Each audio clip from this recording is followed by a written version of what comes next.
اعوذ باللہ من الشیطان الرجیم، بسم اللہ الرحمن الرحیم۔ حضرت ابو غفاری رضی اللہ تعالیٰ عنہ مشہور صحابی ہیں جو بعد میں بڑے زاہدوں اور بڑے علماء سے ہوئے۔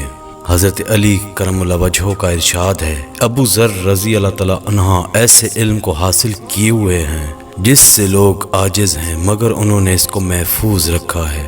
جب ان کو حضور اقدس صلی اللہ علیہ وآلہ وسلم کی نبوت کی پہلی خبر پہنچی تو انہوں نے اپنے بھائی کو حالات کی تحقیق کے واسطے مکے بھیجا کہ جو شخص یہ دعویٰ کرتا ہے کہ میرے پاس وحی آتی ہے اور آسمان کی خبریں آتی ہیں، اس کے حالات معلوم کریں اور اس کے کلام کو غور سے سنیں۔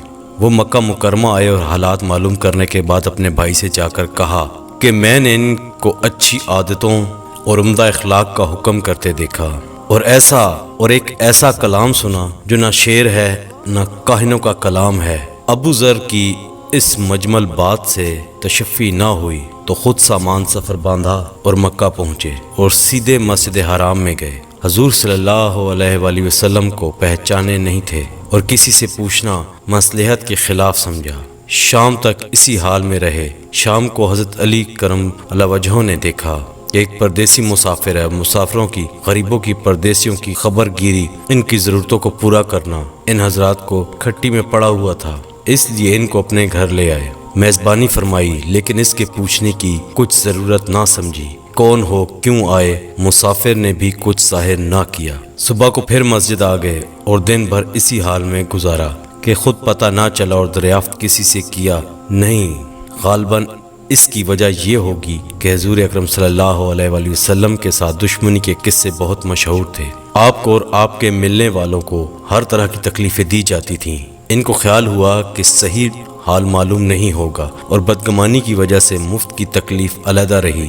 دوسرے دن شام کو بھی حضرت علی رضی اللہ عنہ کو خیال ہوا کہ پردیسی مسافر ہے، بظاہر جس غرض کے لیے آیا ہے وہ پوری نہیں ہوئی، اس لیے پھر اپنے گھر لے گئے اور رات کو کھلایا سلایا، مگر پوچھنے کی اس رات کو بھی نوبت نہ آئی۔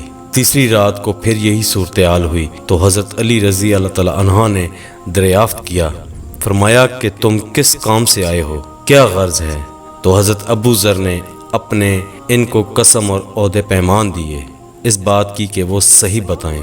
اس کے بعد وہ اپنی غرض بتلائی۔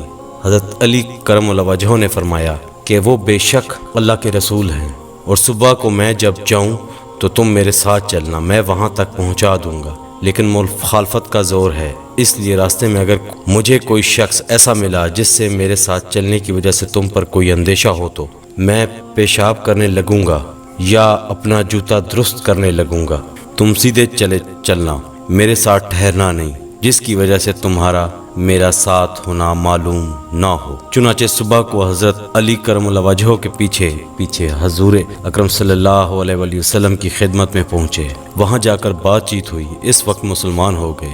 حضور اقدس صلی اللہ علیہ وآلہ وسلم نے ان کی تکلیف کے خیال سے فرمایا کہ اپنے اسلام کو ابھی ظاہر نہ کرنا، چپکے سے اپنی قوم میں چلے جاؤ، جب ہمارا غلبہ ہو جائے اس وقت چلے آنا۔ انہوں نے عرض کیا، یا رسول اللہ صلی اللہ علیہ وآلہ وسلم، اس ذات کی قسم جس کے قبضے میں میری جان ہے کہ اس کلمہ توحید کو ان بے ایمانوں سے بیچ چلا کے پڑھوں گا۔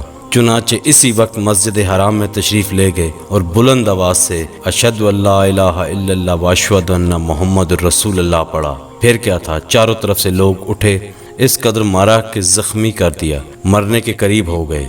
حضور اکرم صلی اللہ علیہ وآلہ وسلم کے چچا حضرت عباس رضی اللہ عنہ جو اس وقت تک مسلمان بھی نہیں ہوئے تھے، ان کے اوپر بچانے کے لیے لپٹ گئے اور لوگوں سے کہا کہ کیا ظلم کرتے ہو، یہ شخص قبیلہ غفار کا ہے اور یہ قبیلہ ملک شام کے راستے میں پڑتا ہے، تمہاری تجارت وغیرہ سب ملک شام کے ساتھ ہے، اگر یہ مر گیا تو شام کا آنا جانا بند ہو جائے گا۔ اس پر ان لوگوں کو بھی خیال ہوا کہ ملک شام سے ساری ضرورتیں پوری ہوتی ہیں، وہاں کا راستہ بند ہو جانا مصیبت ہے، اس لیے ان کو چھوڑ دیا۔ دوسرے دن پھر اسی طرح انہوں نے جا کر بلند کلمہ پڑھا اور لوگ اس کلمے کے سننے کی تاب نہ لا سکے، اس لیے ان پر ٹوٹ پڑے۔ دوسرے دن بھی حضرت عباس رضی اللہ تعالیٰ عنہ نے اسی طرح ان کو سمجھایا ہٹایا کہ تمہاری تجارت کا راستہ بند ہو جائے گا، بحوالہ حکایات صحابہ رضی اللہ تعالیٰ عنہ۔